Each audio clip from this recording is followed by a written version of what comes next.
Interviewing can seem like a game, and really it is. It's a game about how well you can communicate. No matter the role that you're interviewing for, they're going to be evaluating your communication skills.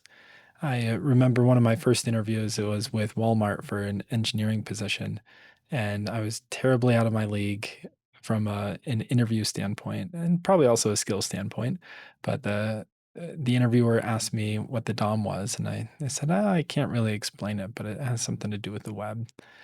And after that, the interview went terribly, and I had no idea why. And this is one of the first interviews I had ever done professionally. And uh, after a few years in the industry, I realized why is it seemed like I didn't know anything. And really, that's what an interview is about, is the whole game of conveying information, which is a communication skill more than it is actually knowing something on the back end. Someone who doesn't know an answer, for example, can do much better than someone that does if they convey it in the right way. Later in my career, I had much more success during interviews when I talked with founders of companies.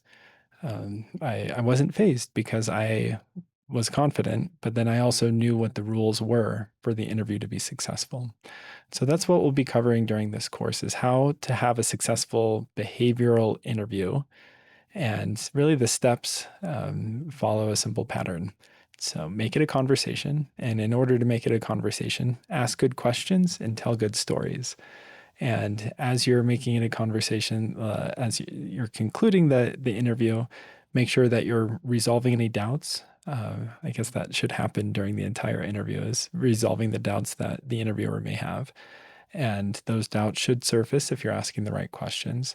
And then finally, make sure to close the interview with the appropriate next steps, because one of the great principles of communication, especially in a business setting, is the project or the time management and being able to control the conversation during the interview in terms of next steps, or at least identifying what those next steps looks like, is really important to concluding at.